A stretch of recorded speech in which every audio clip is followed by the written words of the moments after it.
دیکھیے ہمارے جو اسلاف ہیں، صحابہ کرام کے بعد ائمہ، یہ ہمارے اسلاف میں چوٹی میں ہیں۔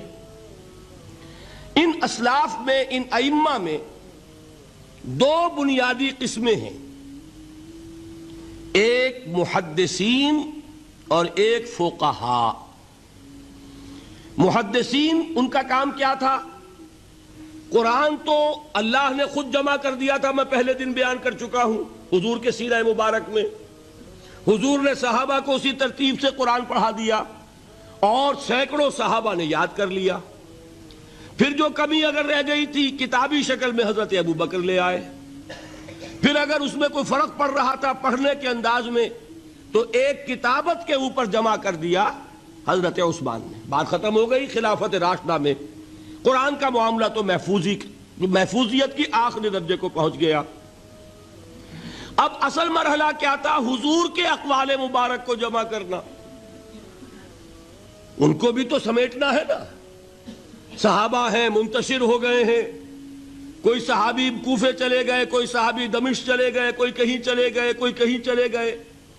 میزبان رسول جو ہے وہ دفن ہے قسطنطنیہ کی فصیل کے باہر، حضرت ابو ایوب انصاری رضی اللہ تعالی عنہ۔ اب ان سب کے پاس، کسی کے پاس اتنی احادیث، کسی کے پاس اتنی احادیث، ان کو جمع کرنے کا کام، پھر چھان پھٹک کرنے کا کام، پھر مرتب کرنے کا کام، یہ کس نے کیا؟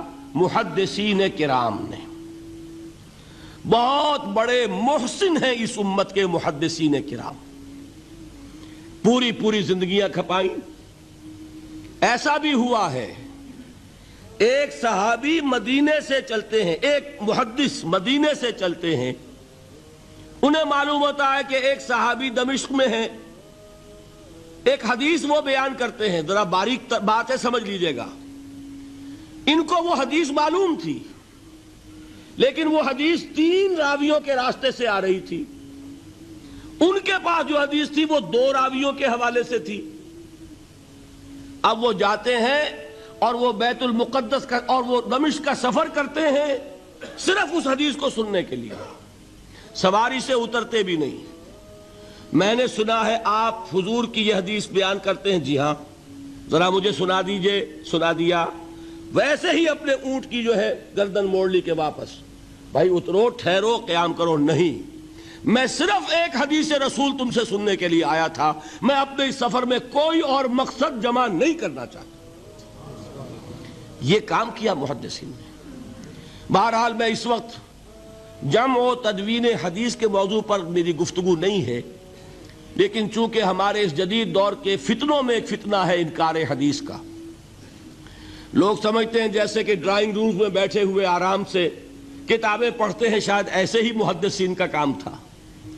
انہوں نے جس طرح زندگیاں لگائی ہیں اور جس طریقے سے حدیث کو جمع کرنے کے لیے مشقتیں جھیلی ہیں، اس کا آج ہم تصور نہیں کر سکتے۔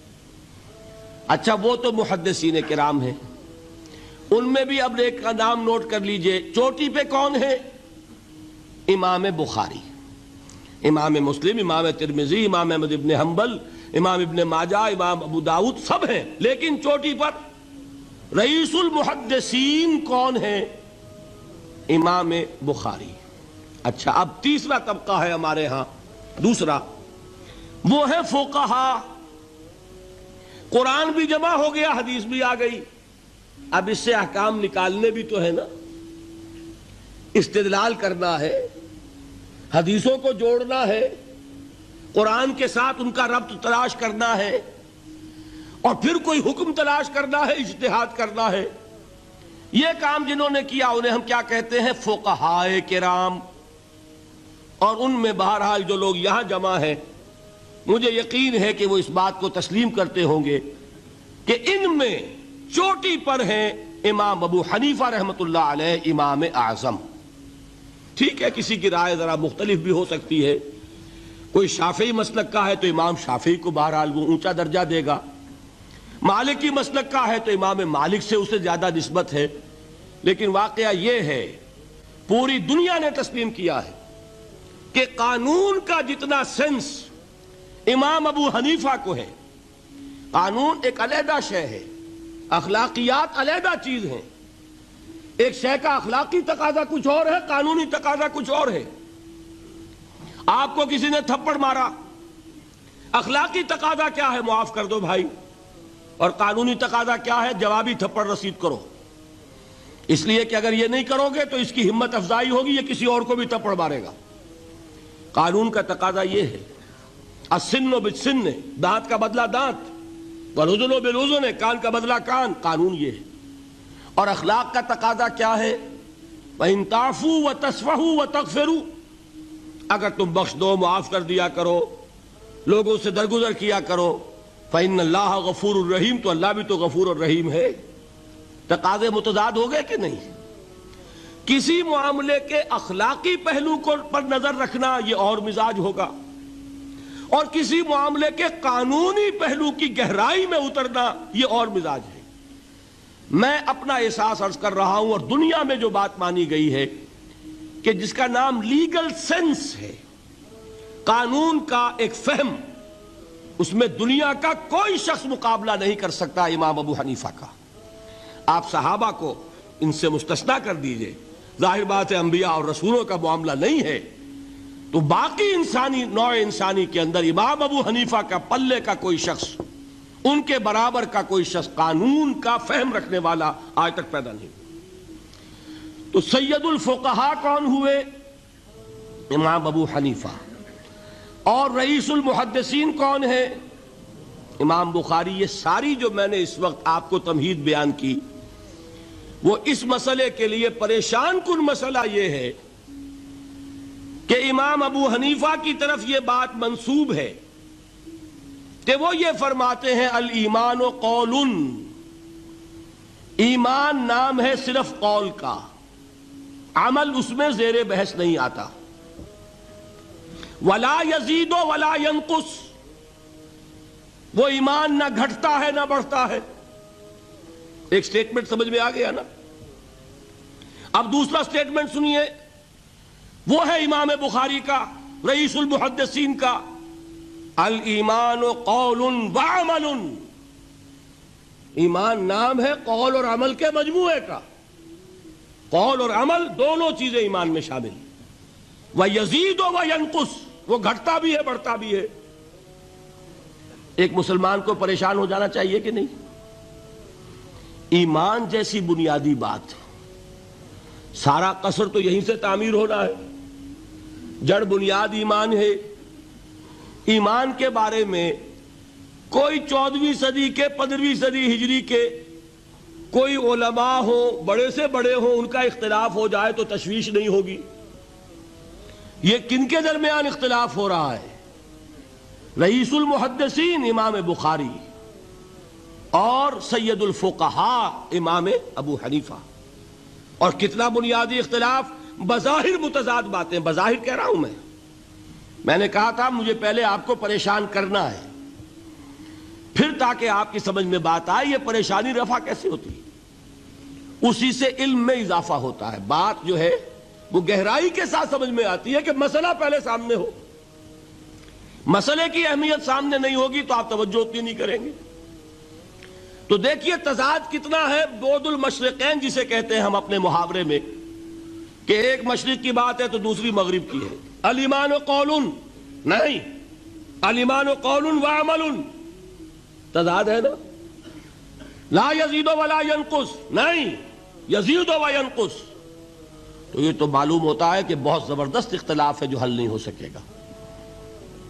اللہ تعالیٰ کا شکر ادا کرتا ہوں، اس نے اس کا حل سمجھایا. اور کیسا سمجھایا؟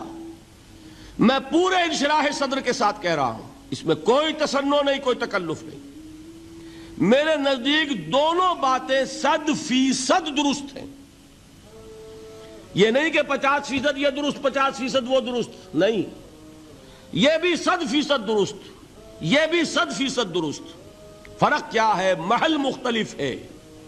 امام ابو حنیفہ قانونی ایمان کی بات کر رہے ہیں اور امام بخاری حقیقی ایمان کی بات کر رہے ہیں. قانونی ایمان کے اعتبار سے 100% درست ہے یہ بات کہ وہ صرف قول ہے، عمل نہیں زیر بحث آئے گا.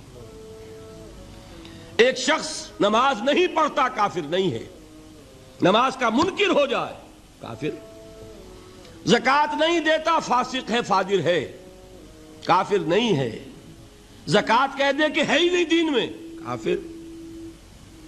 فرشتہ کس نے دیکھا کیا پتا کیسا ہوتا ہے؟ حضور نے بھی اصل فرشتہ اپنی اصل ملکی شکل میں صرف 2 دفعہ دیکھا ہے، ورنہ تو انسانی شکل میں آتا تھا یا نظر ہی نہیں آتا تھا۔ 2 باتیں تھیں، وہی ہو جاتی تھی، نظر کوئی نہیں آتا تھا، یا انسانی شکل میں نظر آیا۔ اصل ملکی شکل میں حضرت جبرائیل کو 2 مرتبہ دیکھا۔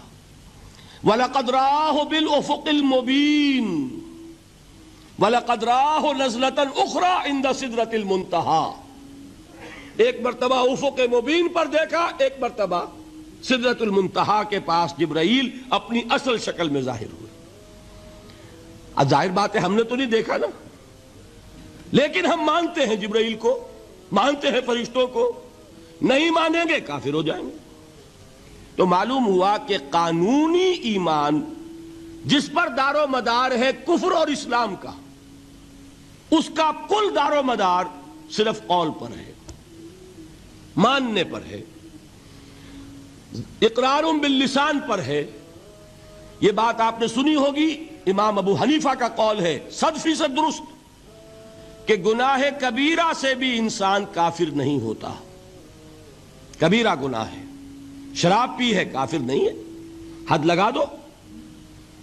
حضرت عمر نے اپنے بیٹے پر حد جاری کی، ایک مرتبہ مصر میں حد جاری ہو چکی تھی، لیکن حضرت عمر کو احساس ہوا کہ وہاں شاید رعایت کی گئی ہوگی خلیفہ کے بیٹے پر حد جاری کرنے میں، لہذا پھر بلایا اپنے پاس اور دوبارہ حد جاری کی۔ حد جاری کرو لیکن کافر نہیں ہوگا۔ اگر کسی سے زنا ہو گیا ہے، میں آپ کو واقعہ سنا چکا، غامدی خاتون، حد جاری ہو جائے گی، لیکن یہ کہ اس کو کافر نہیں کہہ سکتے۔ کافر کیا کہیں گے؟ میں تو سنا چکا آپ کو کہ ذرا کسی نے کہہ دیا بے حیا عورت تھی تو حضور نے کیسی ڈانٹ پلائی ہے، کتنا اس کا رتبہ بیان کیا ہے۔ اس نے تو وہ توبہ کی ہے کہ مگر مدینہ کی پوری آبادی پر اس کو تقسیم کر دیا جائے تو سب کی نجات کے لیے کافی ہو جائے۔